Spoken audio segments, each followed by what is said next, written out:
Еще раз добрый день. Я слушаю. Оставаться там, либо все верующие должны сосредоточиться в одном месте. Если сказать, где наиболее полно можно развивать свой внутренний мир, то, конечно же, здесь, в этих землях. Так как, чтобы наиболее полно развивать свой чувственный мир, духовный мир, нужно максимально широко затрагивать все стороны, связанные со способностью человека как-то воспринимать окружающую реальность. Чем шире это будет вас задето, чем на больше он сможет обратить внимание и приложить усилия к изменению, тем лучше, полноценнее, естественно, будет формироваться внутренний мир. Но в этом случае очень важно, чтобы в этом условии присутствовало много единомышленников, которые точно так же будут заинтересованы в этом усилии. И тогда вместе, конечно, они будут создавать условия наиболее благоприятные для такого формирования. А в городе же, я не скажу, что, находясь там, это будет в полной мере какой-то ущерб для верующего. Нет. Где бы он ни был, есть возможность кому-то помогать.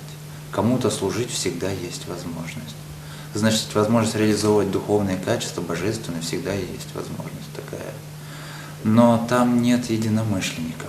Там нет единого труда, где они бы вместе широко стали строить новый мир.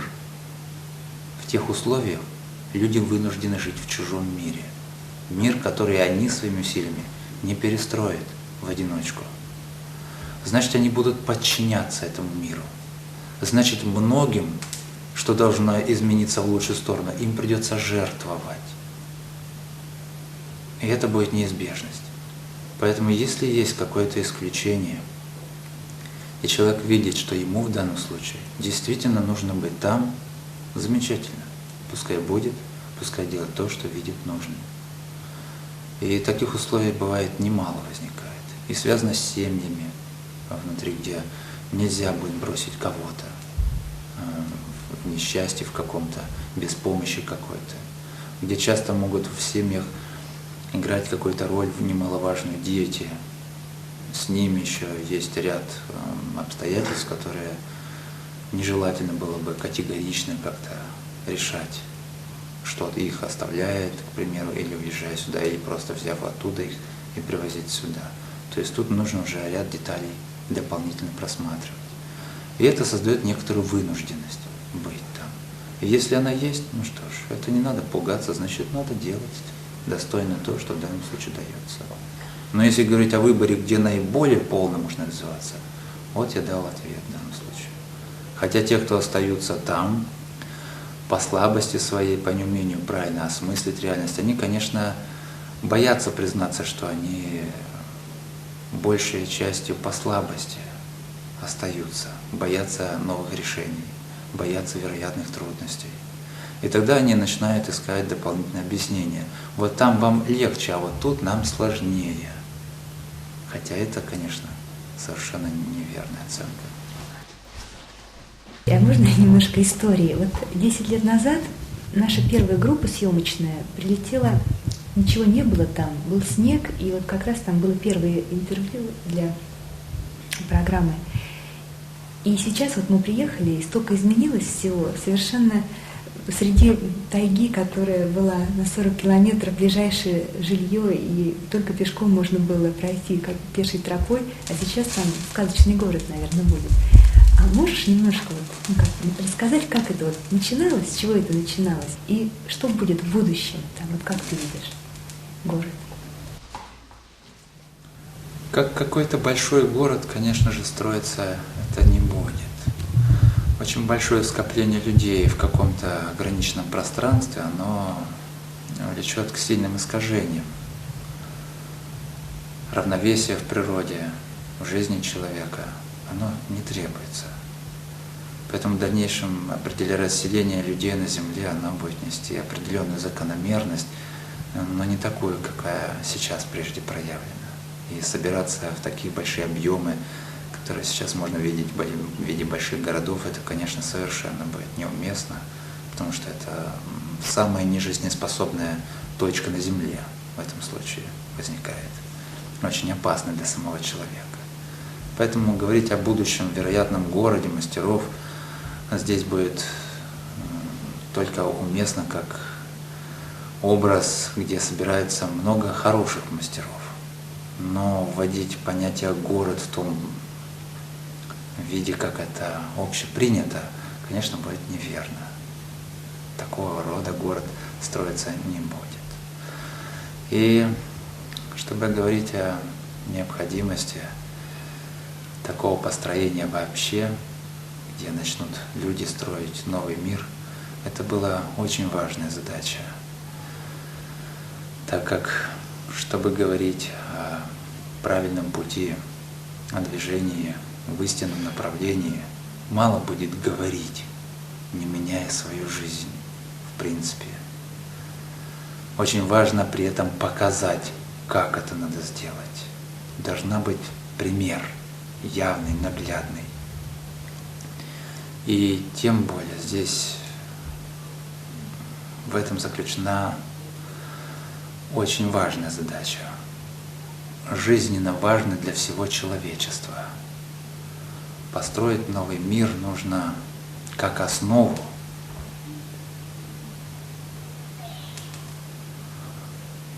нового развития, основу формирования общества нового поколения, где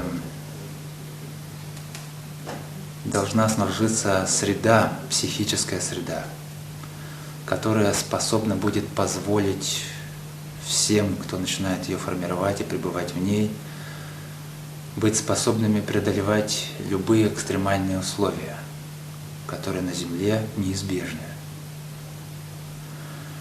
Это условия, которые позволяют, независимо от того, что вокруг произойдет, тем, кто находится в этих условиях, выжить обязательно и уже гарантированно заложить спасение человеческому роду. Благодаря этому, что здесь происходит, эта гарантия начинает все больше утверждаться. И поэтому, независимо от того, что может вокруг произойти, человечество будет спасено.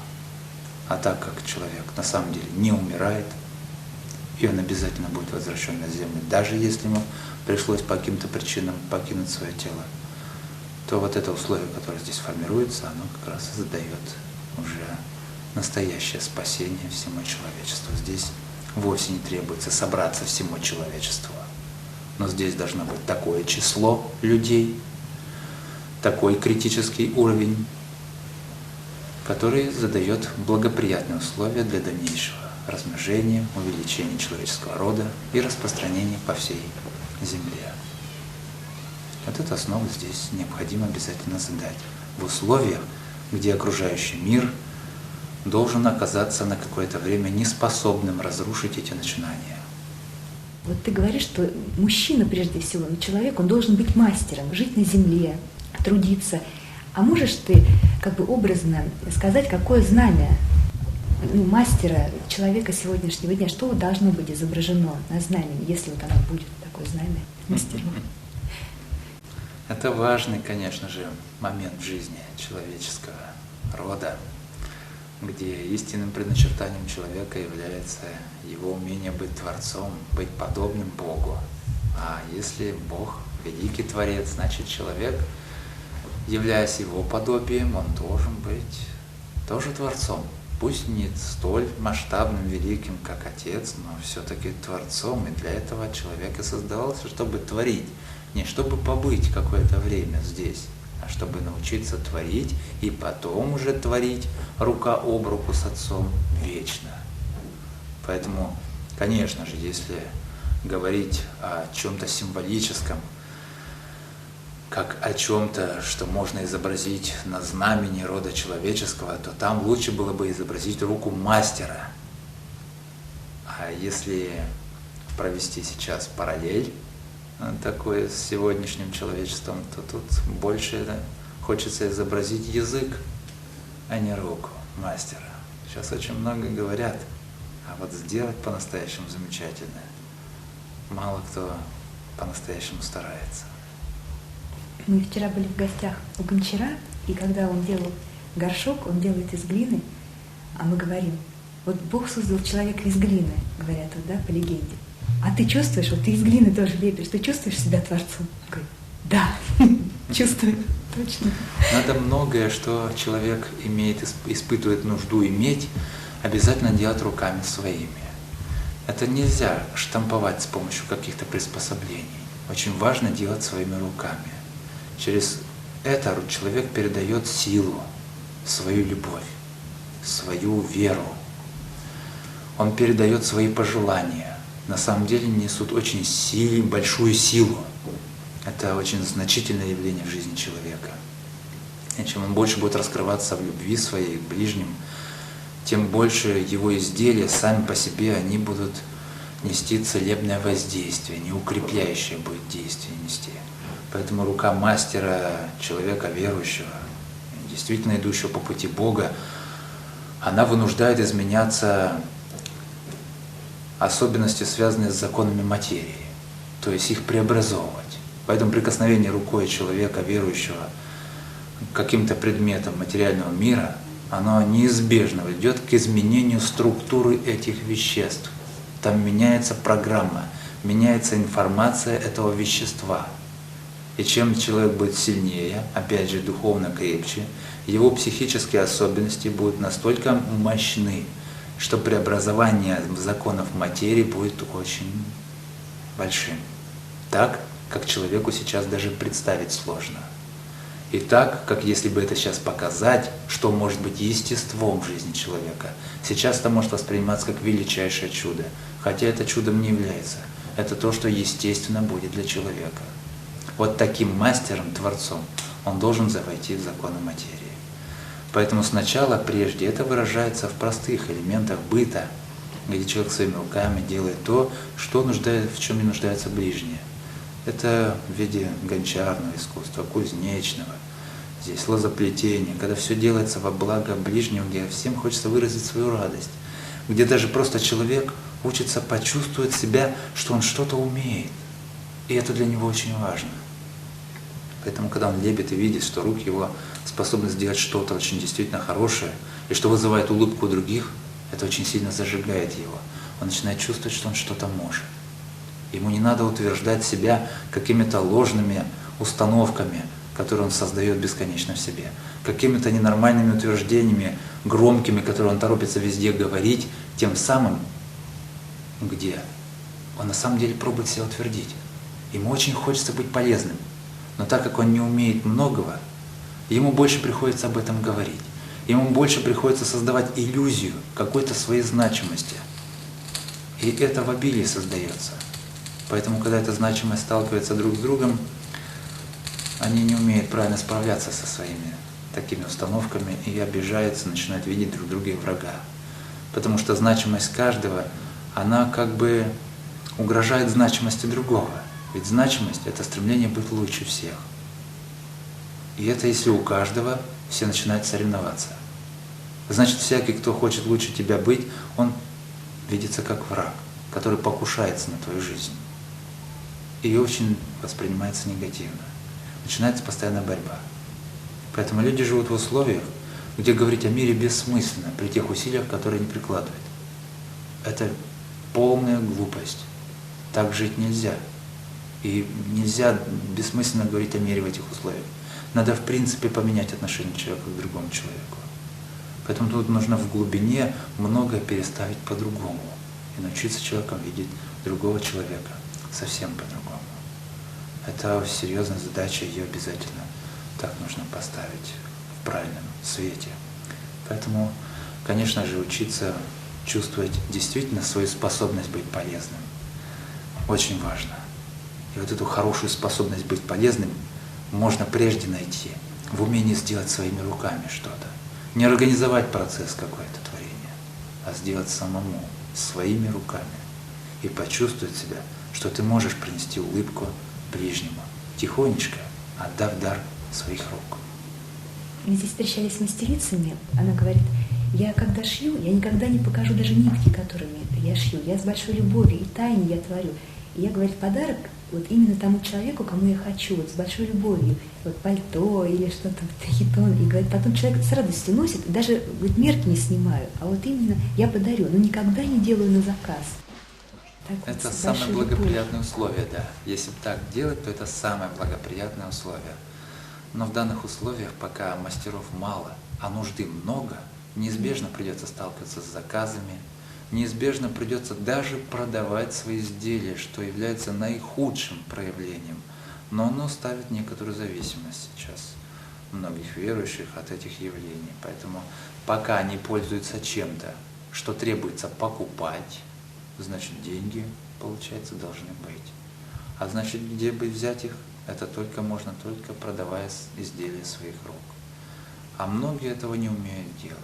Многие чувствуют, что как-то они очень неловко себя чувствуют, когда требуется продать или говорить о деньгах за свои изделия.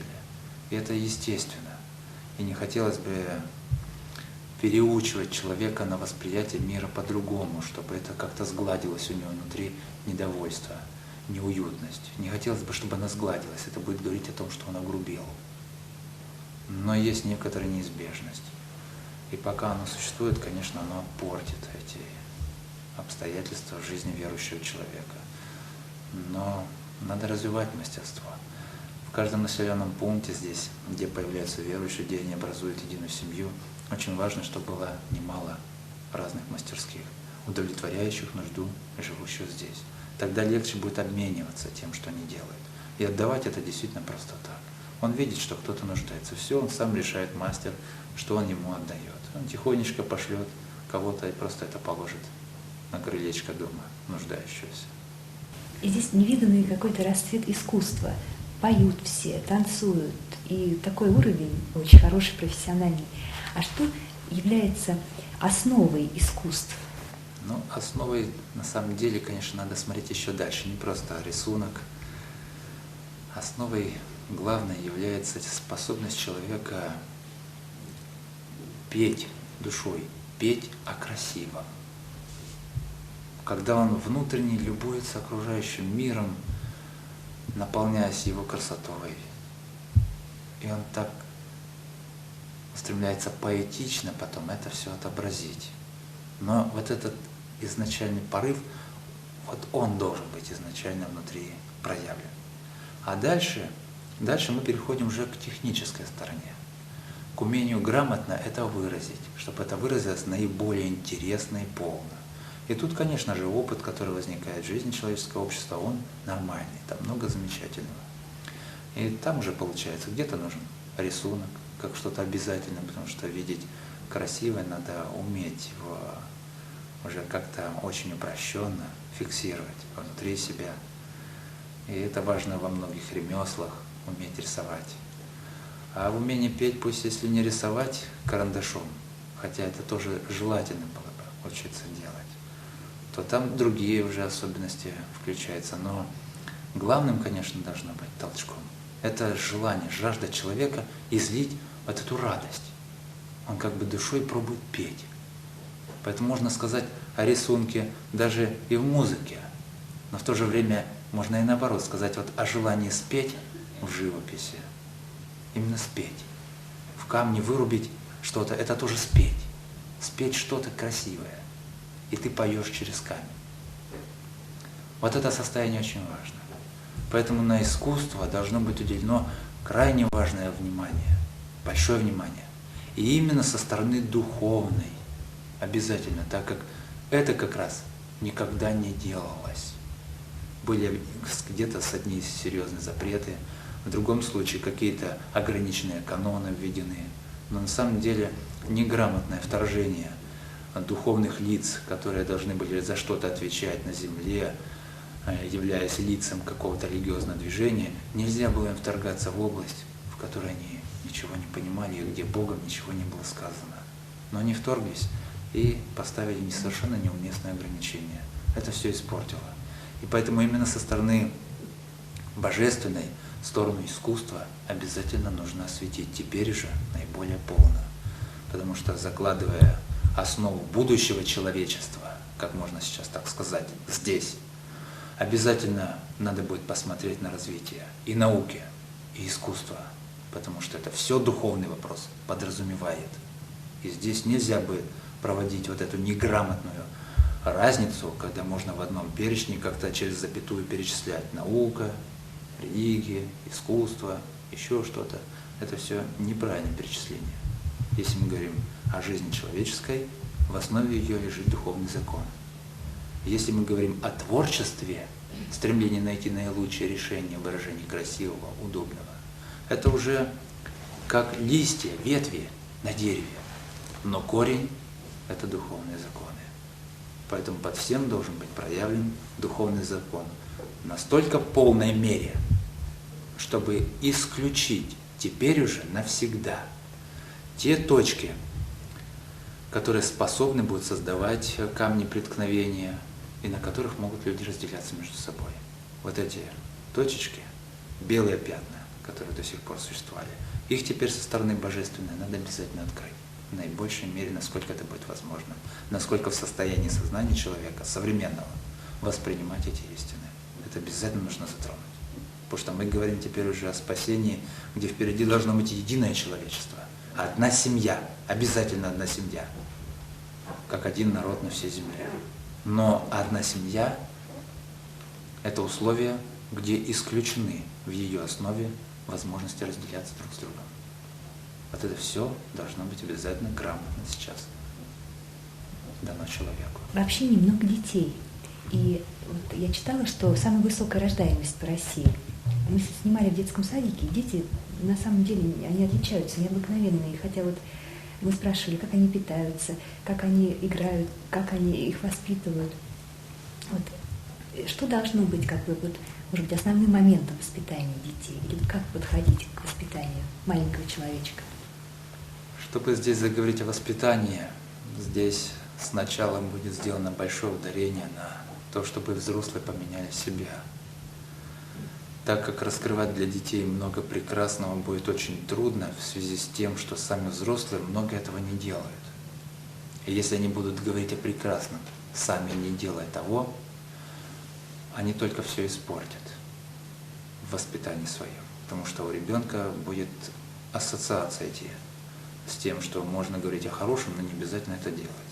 Взрослые ведь не делают. И теряется истинная ценность прекрасного. Поэтому если уж давать что-то прекрасное, хорошо бы это подтверждать своими делами. Вот почему самое главное сейчас ударение, оно ставится на то, чтобы взрослые быстро, за короткий период времени в корне изменили свое отношение к реальности. Начинали прилагать правильные усилия, пусть не в полной мере, это сразу не получится, но максимально широко начали это изменять в себе. Тогда это начнут чувствовать дети обязательно. Тогда своими усилиями взрослый легко может зажигать ребенка в нужном направлении. Ребенок по своей тяге повторять движение взрослого, следовать взрослому, потому что ему хочется быть взрослым, у него есть психологическая особенность такая, то, естественно, он начинает присматриваться к тому, как живет его родители, что делают его соседи, ближние. И если там больше все проявлено в творчестве, в стремлении творить, ребенок будет этим зажигаться обязательно. Но вот как раз в этом еще пока немалый пробел. А дальше, за детей, конечно же, это не означает, что их вообще нужно выпустить сейчас из-под внимания. Но тут сейчас какого-то особого ударения ставить нет смысла. Пробовать любить и творчески на местах пробовать решать проблемы, которые возникают. Если там потребуется какое-то вмешательство учителя, будет задан вопрос, я увижу. Нужно там уже вмешаться, нужно что-то раскрыть дополнительно. В этом отношении я буду раскрывать, конечно же.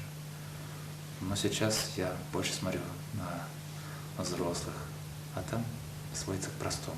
Вы любите главное. Главное любите, не соревнуйтесь с детьми. Учитесь видеть их, учитесь понимать их. Не забывайте, что у вас те же самые качества, только вы привыкли считать себя взрослыми. Они еще пока не умеют считать себя взрослыми. Но делайте то же самое. Когда шли, я вспомнила в гору, и там мама была, и маленький мальчик Миша. И он так плакал: мама, возьми меня на ручки. Она: иди, Миш. А он: мама, ну я же маленький. Учитель, а можешь ты какие-то пожелания сказать для наших телезрителей? чтобы люди будут смотреть не только верующие, все, которые станут верующими. Главное пожелание – это не бояться. Не бояться изучать все новое, что появляется на жизненном пути. Это не означает бросаться на все новое и вбирать всем сердцем, а означает, что прежде не надо торопиться отрицать непонятное. Если оно непонятно, это не означает неправильно. Непонятно прежде означает нехватка знаний. Поэтому все новое, оно важную роль играет в жизни человека. И умение человека присмотреться к новому, не испугавшись, почувствовать как-то новое, разобравшись в происходящем вокруг него. Это говорит о том, что человек имеет хорошее качество жить дальше. Значит, на него можно надеяться. Ибо если человек уже боится нового, он устарел, он близок к смерти. На него надеяться уже трудно. Его позвать куда-то дальше невозможно. Ведь идти дальше – это опять же новое. А он уже боится нового. Как он пойдет дальше? Он уже не пойдет. Он старый. Он старый в душе своей. А характерный признак старости – это как раз боязнь всего нового, боязнь перемен. Но так нельзя идти по пути. Так можно лежать на месте, но идти нельзя. Поэтому если вы хотите идти дальше, надо всегда быть внимательным ко всему новому и рассматривать новое с позиции. А вдруг это то, что является истиной? А вдруг это то, что Богом для него дается, в заботе о нем? Так надо присмотреться. И одно дело, если ты просто не понимаешь данного тебе. Ну так и ладно, не понял, не бери. А другое дело, когда не разбираешь, торопишься сказать «не может быть». Я не хочу этого. Это неправильное отношение. Так жить нельзя.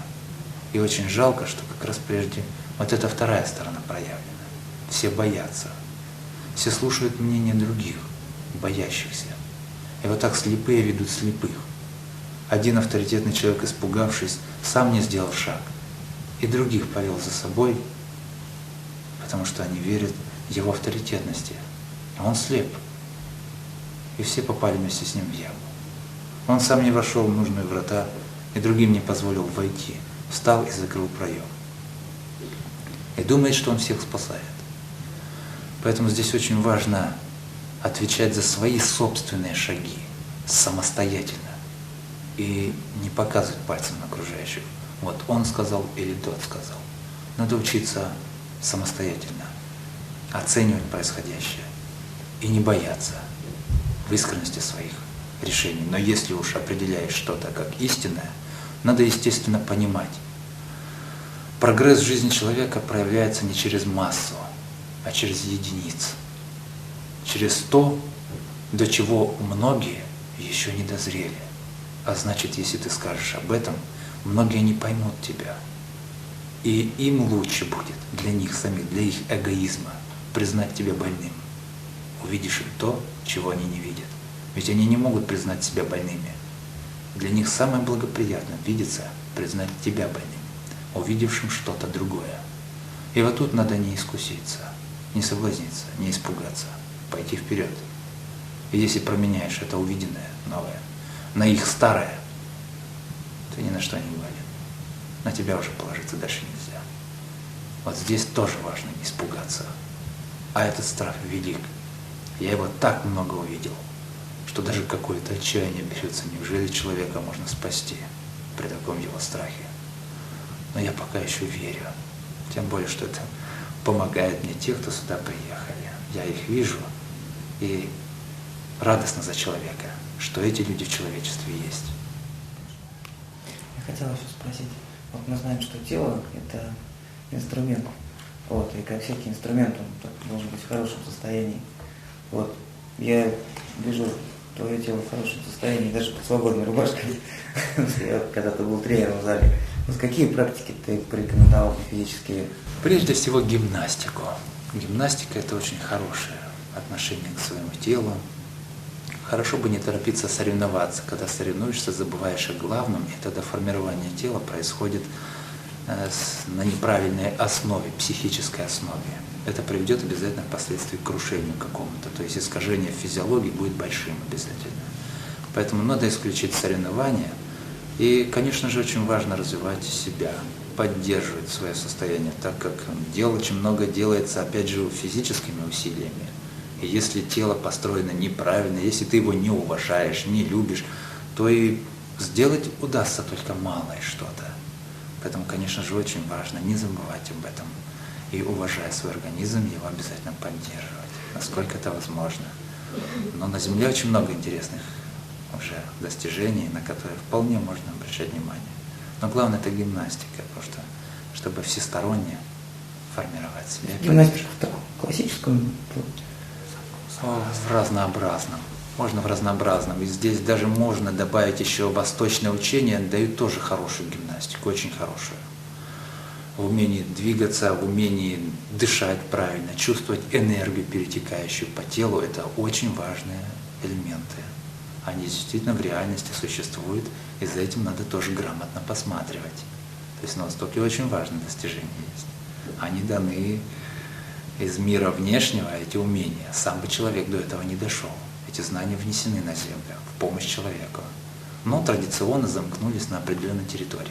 Этого не должно быть. Это должно распространиться везде. Понятно.